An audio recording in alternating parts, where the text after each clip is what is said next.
For over 2 centuries, gerrymandering has divided, oppressed, and corrupted the elections of the United States. Today, gerrymandering is ever present, looming over our elections and freedoms, carrying a wisp of sedition with it.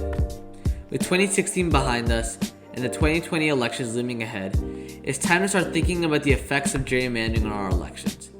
Gerrymandering is unlawful because it undermines votes and segregates groups of people. With this, it is crucial to criminalize gerrymandering to protect future generations from elaborate election fraud. In order to understand the crimes of gerrymandering, it is crucial to understand what the practice entails.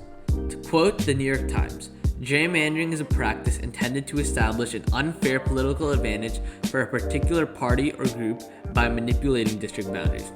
Gerrymandering is done in practice by either cracking or splitting the opposing party's vote over multiple districts or packing, stuffing voters into one district. This manipulation creates inherent advantages and inequalities between political candidates and shifts the way political elections are structured. Gerrymandering, in its purest form, obstructs democracy and undermines the God-given freedom in our country. Gerrymandering is unlawful because it segregates on the basis of race and income. First, it has been seen that those with lower incomes are unfairly impacted due to gerrymandering. With economic inequality on the rise sharply over the past 4 decades, families are starting to be segregated into communities based on income status, resulting in political districts as well as school districts becoming segregated.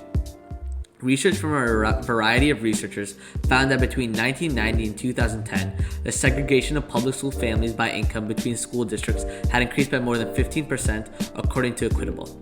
With this inherent inequality, the quality of life in lower income neighborhoods is severely limited, and these districts are severely underfunded.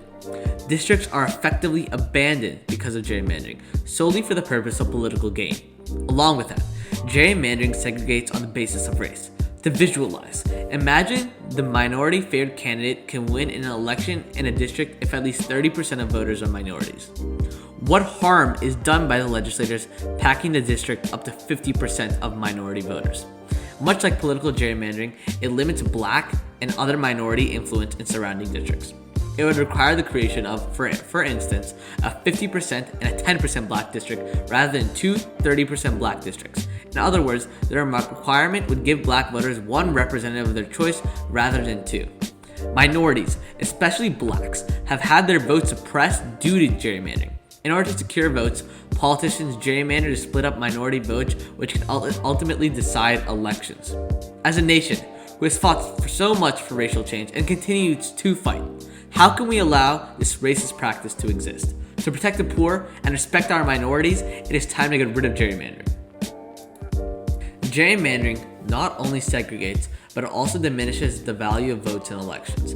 ForeignReview.org states, gerrymandering takes advantage of one of the main drawbacks in single-member plurality voting, the fact that many votes are usually wasted. Wasted votes are those that do not contribute to the election of a candidate. In partisan gerrymandering, the dominant party in the state draws the district lines in an effort to get the other major party to waste as many of its votes as possible and thus not be able to elect its fair share of legislative seats. The votes of people are thrown away, actively being suppressed in favor of securing a district. Gerrymandering fights against votes and emboldens those who don't win through popular election. This has set, in the past, an extremely dangerous precedent, one which has reverberated throughout the entire political spectrum. Gerrymandering actively harms voters and essentially makes their votes ineligible. Democracy is under attack by gerrymandering, and we must fight against it. The 2020 elections will be the most important in American history. Therefore, it is crucial that gerrymandering is being taken care of while we still can. Gerrymandering is unlawful because it undermines votes and segregates groups of people, and implementing these changes will change our lives for the better. It is time to do away with this malicious practice and help protect our freedoms and democracy. Thank you.